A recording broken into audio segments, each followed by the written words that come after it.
Un mauvais sommeil, premier signe de la maladie d'Alzheimer? Les personnes souffrant d'une maladie d'Alzheimer ont tendance à présenter des troubles du sommeil, mais il est difficile de savoir comment et pourquoi ces derniers sont liés à cette pathologie.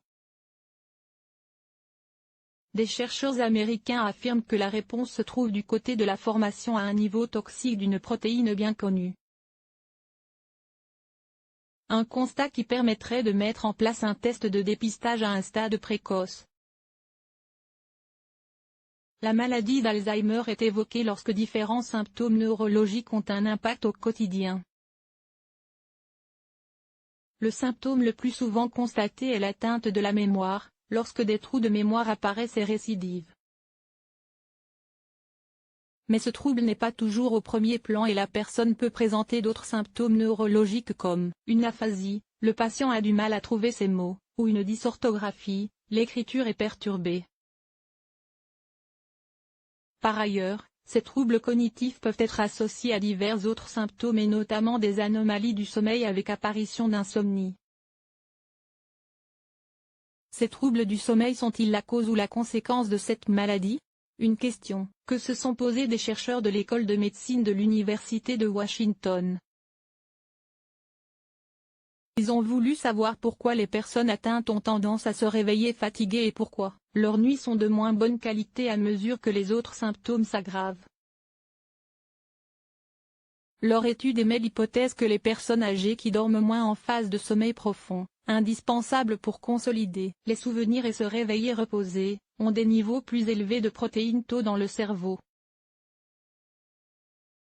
En cas d'Alzheimer, ces dernières se regroupent et forment des agrégats, et la progression de la maladie est associée à la propagation de ces agrégats dans le cerveau.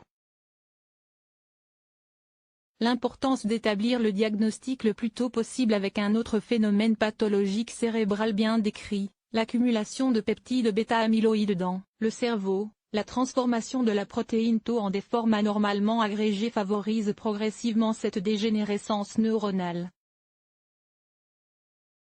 Ces résultats suggèrent ainsi qu'un sommeil de mauvaise qualité plus tard dans la vie pourrait être un signal d'alarme pour la détérioration de la santé du cerveau.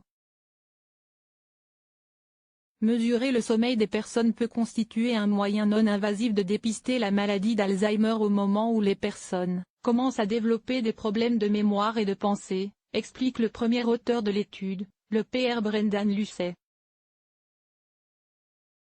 Les changements cérébraux qui conduisent à la maladie d'Alzheimer commencent lentement et de manière silencieuse.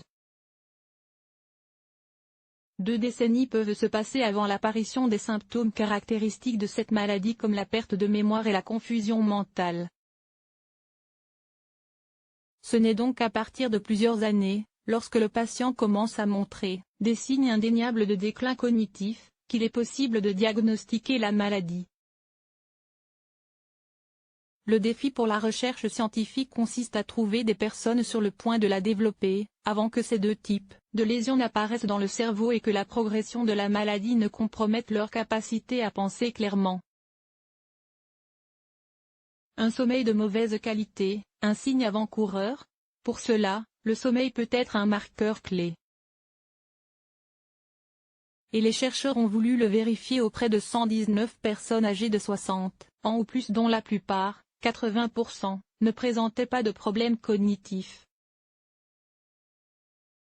Grâce à un moniteur portable fixé sur leur front et leurs poignets, il a été possible de surveiller leur temps de sommeil pendant une semaine. Les chercheurs ont également mesuré leur niveau de protéines bêta-amyloïdes et de tau dans leur cerveau ou dans leur liquide céphalorachidien. Ils ont alors découvert qu'une diminution du sommeil à ondes lentes coïncidait avec des niveaux plus élevés de tau dans le cerveau et un rapport tau-amyloïde plus élevé dans le liquide céphalorachidien. Ce n'est pas la quantité totale de sommeil qui importe mais bien le sommeil à ondes lentes, qui reflète la qualité du sommeil. Les personnes présentant une quantité élevée de protéines tau dormaient davantage la nuit et faisaient plus de siestes en journée mais elles ne bénéficiaient pas d'un sommeil de bonne qualité, ajoute le Pr Brendan Lucey. Si des études futures confirment ces conclusions, la surveillance du sommeil pourrait constituer un moyen facile et abordable de dépister la maladie d'Alzheimer avant que les symptômes cognitifs irréversibles n'apparaissent. Les médecins peuvent par exemple demander aux patients à risque s'ils ont comme habitude de faire beaucoup de siestes. Je ne m'attends pas à ce que la surveillance du sommeil remplace les scanners cérébraux ou l'analyse du liquide céphalo-rachidien, pour identifier les premiers signes de la maladie d'Alzheimer, mais cela pourrait les compléter, estime le Pr Lucet. C'est quelque chose qui peut être facilement suivi avec le temps, et si les habitudes de sommeil de quelqu'un commencent à changer, cela pourrait être un signe pour que les médecins examinent de plus près ce qui pourrait se passer dans leur cerveau. Selon l'INSERM, environ 900 000 personnes souffrent de la maladie d'Alzheimer en France. Elle devrait être 1,3 million en 2020, compte tenu de l'augmentation de l'espérance de vie.